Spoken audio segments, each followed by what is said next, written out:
Salam əziz dostlar. Bugün keçirilən, yəni ayın ikisi, may ayının ikisi keçirilən RFM yarım final suallarını, fen müsabiqəsinin yarım final suallarını baxarın. Demək, uşaqlar gec çıxdığına görə biraz kitabçanı gec götürüb, sonra üstündə silib düzəliş etdiyimə görə biraz vaxt aldı. Baxırıq birinci suala. İki fərqli növün fərdləri arasında fərqli qarşılıqlı əlaqələr mövcud ola bilər. Aşağıdakı cədvəldə bu əlaqələrin 1, 2, 3 K və L orqanizminə təsir göstərmişdir. Müvafiq olaraq aşağıdakıdan cədvəldə 1, 2, 3 ilə nə göstərilib? Hər ikisinə əhəmiyyətlidirsə buna biz mutualizm deyəcəyik. Birinə əhəmiyyətli, birinə neytraldırsa buna kommensalizm deyəcəyik. Birinə müsbət, birinə də mənfidirsə buna da parazitizm deyə bilərik. Ona görə burada doğru cavabımız bizim C variantı olmuş olacaqdır. Keçək ikinci sualımıza. İkinci sualda da aşağıdakı şəkildə bir-birinə yaxın yaşayan 5 siçan növünün populyasiyasının yayılma əraziləri göstərilib. Qida miqdarı azaldıqda hansı populyasiyanın nəsli kəsilmə riskinin daha yüksək olacağı gözlənilir. Təbii ki, bu üçüncü populyasiya dördüncünün daxilində olduğuna görə onun nəsli daha tez kəsilə bilər. Ona görə doğru cavabımız C variantı olur. Üçüncü sual, akasiya və noxud yarpaqları morfoloji baxımdan hansı əsas xüsusiyyətlərə görə qruplaşdırılır? Hər ikisi də mürəkkəb yarpaqdır. Ona görə biz bunları mürəkkəb yarpaq kimi qruplaşdıra bilərik. Çiçəkli bitkinin həyat dövründə mayalanmadan sonra ziqotdan bilavasitə rüşeym əmələ gəlir. Ona görə doğru cavabımız D variantı olacaq. Aşağıdakıdan hansı şirin suda yaşayan bir hüceyrəli orqanizmlərdə müşahidə olunur? Bir hüceyrəli orqanizmdə rüşeym deyə bir şey yoxdur. Çünki onlar bölünməklə çoxalırlar. Ona görə cavabımız B variantı burada olmuş olur. Keçək 6-cı sualımıza. Altı sualımızda çiçəkli bitkinin tozcuq borusunda və yumurtacığında yerləşən nömrələnmiş bəzi nüvələr aşağıdakı şəkildə göstərmişdir. Buna uyğun olaraq indi baxırıq. 1 və 2 nömrəli nüvələr eyni isi xüsusiyyətlərə malik. Bəli, spermlər bir hücrədən başlanğıc götürür deyə eynidir. Ona görə bunu götürəcəm. Və toxum qabığı 1 və 3-dən xeyr, toxumun qabığı yumurtacığın divarından əmələ gəlir. Bu deyil. Ziqot əmələ gəlməsi 2 və 4 nömrəli nüvələrin mayalanma ilə baş verə bilər. Bəli, spermi gələr, yumurta hüceyrəni mayalandırar. Bu da doğru fikirdir. Ona görə 1 və 3, yəni doğru cavabımız burada D variantı olmuş olur. 7-ci sual.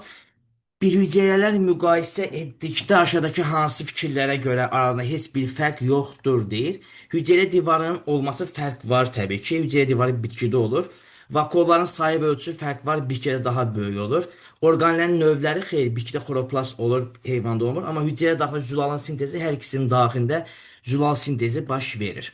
8-ci sualımıza baxaq. İşıq kartop bitkisinin düzəlməsinə müsbət təsir göstərir. Fərziyyənin doğruluğunu yoxlamaq məqsədilə tədqiqat aparılır. Bu məqsədlə aşağıdakı mərhələlər yerinə yetirilir deyir. Baxaq diqqətlə. Burada oxuyanların hamısı bütün bəndləri oxuyuruq. Sonra mən digərinə baxıram. Hansı doğru deyil deyir. Nəzarətli təcrübənin aparılması bu doğrudur. Müşahidənin aparılması doğrudur. Amma nəzəriyyənin formalaşması, nəzəriyyə formalaşma yoxdur burada. Ona görə doğru cavab C variantı olaraq götürəcəm. 9-cu sual 6 növdən ibarət qida şəbəkəsinin sxematik təsviri verilmişdir. Növlər arasındakı oxlar bu ekosistem daxilində onların qida şəbəkəsi göstərir. Deməli, haqqında aşılan hansı səhvdir deyir. K produsentdir. Baxıram, bəli, K-dan hamısına gedir. Bu produsentdir. Bu aydın məsələdir. L, M, N herbivordur. L, M, N. Bəli, herbivordur. P omnivordur deyir. P omnivordur mu? P omnivor değil. Çünkü P sadece olarak dedi ki herbivorlarla qidalanır. Ona göre burada doğru cevabımız biz 9-cu sualda da C variantını götüreceğim. Keçək 10-cu sualımıza. Burada deməli eyni tipli çiçəklərin tozlanmasını göstərən nömrələnmiş tozlanma formalarından əldə edilən müxtəlifliyi ən çoxdan aza doğru. Təbii ki, ən çox hansıdır? Bir bitkidən digər bitkiyə. Ona görə ən çox 3-dür. Sonra bir bitkinin daxilində təbii ki, deyəcəz ki, bir çiçəkdən digər çiçəyə. Ona görə 2-dir, sonra da 1-dir. Ona görə 3, 2, 1 D variantı olur.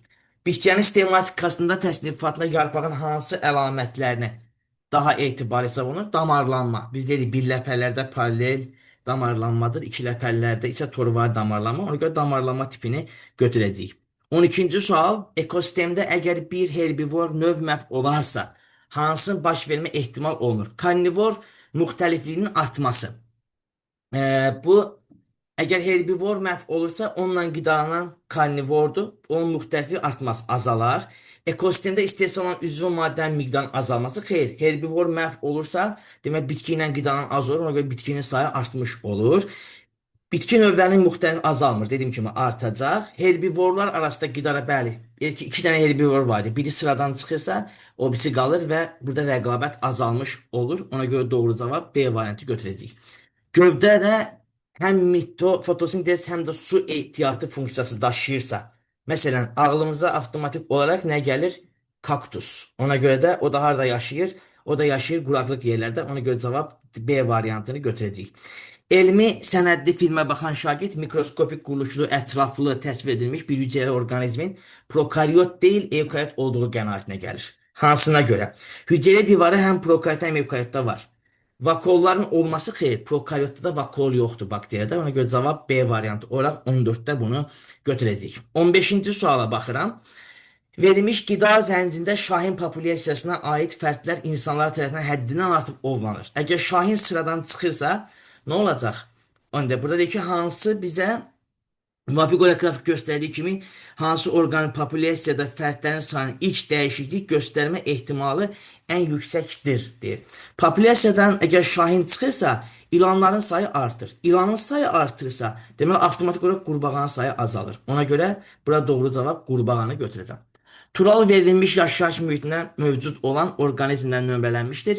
Daha sonra o dostlarından bu orqanizmdən istifadə edərək qida zənciri sxemləri qurmağı xahiş edir. Baxırıq, burada ən birinci bitki gələr 3, ondan sonra 2 gələr, təbii ki, 2 ilə də qidalanlar 4, 4 ilə qidalanlar 5, onda qidalanlar 1. Ona görə 3, 2, 4, 5, 1. Cavab D variantı eləyəcəkdir. Keçək 17-ci sual. Hansı meyvə tipində meyvə yanlığının qatlara ayrılması daha aydın müşahidə edilir? Bunu biz çəyirdəki meyvədə görə bilirik.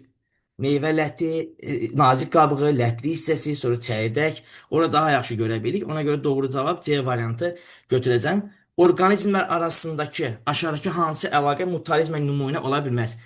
Yaşadığı alma ağacında su və minerallar əldə etmək üçün öksə otu ilə alma ağacının özü arasında əlaqə bu parazitizmdir. Buna biz mutualizm deyə bilmərik. 19-cu sual. Bir ekosistemdəki qida şəbəkəsindəki orqanizmlər sxemdə fərqli simvollarla ifadə olunmuşdur. Bu sxemə görə aşağıda hansı səhvdir? Deməli, üçbucaq produsentdir, düzdür.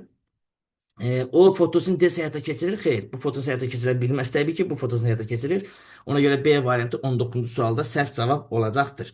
20-ci suala baxırıq. Meyvənin morfoloji öyrənilməsi hansı sahədə daha çox vacibdir? Təbii ki, sistematikada. Zoologiya ona aid deyil. Genetikada da morfoloji xüsusiyyət rol oynamır. Mikrobiologiyadayız, amma bu olacaqdır. 21-ci sual. 10 müxtəlif növdən ibarət qida şəbəkəsinin sxematik təsviri verilib. Növlər arasındakı oxlar bu ekosistem daxilində onların qida əlaqələrini göstərir. Bu qida şəbəkəsi haqqında aşağıdakı ifadənin hansı səhvdir? Bir nömrəli orqanizm fitoplanktondur. Bu düzdür. 4 nömrəli növlərə aid olan fərdlər herbivordur. Bəli, 4 1 ilə qidarsa herbivordur. Bu da düzdür. Bu qida şəbəkəsində omnivor yoxdur deyir. Niyə yoxdur ki omnivor? Omnivor ola bilərmi burada? Baxaq indi. Bu qida şəbəkəsi deyir, omnivor yoxdur. Diqqətlə baxdığımız zaman məsələn 2 omnivordur. Görürsünüz, 2 həm bitki ilə qidalanır, həm də heyvanla qidalanır. Ona görə bu fikir səhvdir. 22-ci sual. Qrafikdə nömrələnmiş əyrilərdən hansı məhdud qida ehtiyatına malik göldə sıxlığı artan balıq populyasiyasında fərdin qida tapmaq üçün sərf etdiyi enerji miqdarı dəyişiklik göstərib. Burada nə edəcək indi? Diqqətlə baxın. Cavab D bəndə olur. 4-cüyə baxırıq. Deməli, yavaş-yavaş enerji sərf edilir, amma az qaldıqdan sonra enerji sərfiyyatı daha da artmağa başlayır. Ona görə cavab D variantı olacaqdır. 23-cü suala baxırıq. 23-də KLM ilə işarələnmiş 3 fərqli biomun yayılma sahələri göstərilmişdir.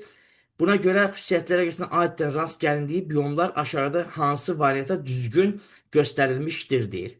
1. Öz qidasını hazırlayan, lakin böyümə zamanı başqa bir bitkinin səthində dayaq kimi. Biz buna epifitlər, səhləbi deyəcəksiniz. O da yerləşmiş olur. Epifitlər harda? Eldə yerləşmiş olacaqdır. Bura elə birinciyə eldir. Bu eldir. Dərin köklərə, aha, səhralıqdır. Səhralık da burada göstərilib bizə. Nə ilə? K ilə göstərilib. Deməli, ikinciyə K-dır, üçüncüyə də aydın məsələdir ki, M-dir. Ona görə cavabımız B variantı olur. Keçdik indi buradan situasiya sualına. Çox xoşum gəldi bu sualdan. Uşağın üçün tapmaq üçün ən rahat, asan bir sual idi təbii ki. Nəysə, deməli qəhvəyi ağac ilanı gətiriblər və burada quşların sayı burada azalmağa başlayıb. Hansı ildə ərazi biomüxtəliflik baxımından daha zəngindir? Mən buraya baxıram 1, 2, 3, 4, 5, 6, 7, 8, 9 növ var. Burada baxıram 1, 2, 3, 4, 5, 6, 7, 8, 9 növ var. Burada 1, 2, 3, 4, 5, 6, 7, 8, 9, 10 növ var. Burada 0 var, burada 0 var deyə ən çox 2013-cü ildə müxtəliflik daha çoxdur. Sonra 25-ci ildə, 25-ci sual daha doğrusu deyir ki, düsturdan istifadə edərək, yəni bunu düsturdan istifadə edərək tapağın. Deməli, mən baxıram, 2011-ci ildə ərazi üçün biomüxtəliflik indeksini hesablayın. Neçənci il deyil? 2011-ci il. Nə edəcəyik? 2011-ci ildə götürürəm, təbii ki, buradan növlərin sayına görə. Məsələn, 1, üstə gəlinsin 11, üstə gəlinsin 29, üstə gəlinsin 28, üstə gəlinsin 6, üstə gəlinsin 70, üstə gəlinsin 48, üstə gəlinsin 31, üstə gəlinsin 8. 232 elədi və təbii ki, mən buradan 9 dənə fərqli növ var. 9-u böləm 232-yə. O da 0,038,7, yəni C variantı eləmiş olur. Biraz uşaqlar tələsdirirdi cavabı istədiyinə görə daha sürətli izah elədim. Çünki uşaqlara daha çox cavab vacibdir. Uğurlar arzulayıram. İnşallah haqq edən final mərhələsinə vəsiqə qazanır. Təşəkkür edirəm hər bizə. Çox sağ olun.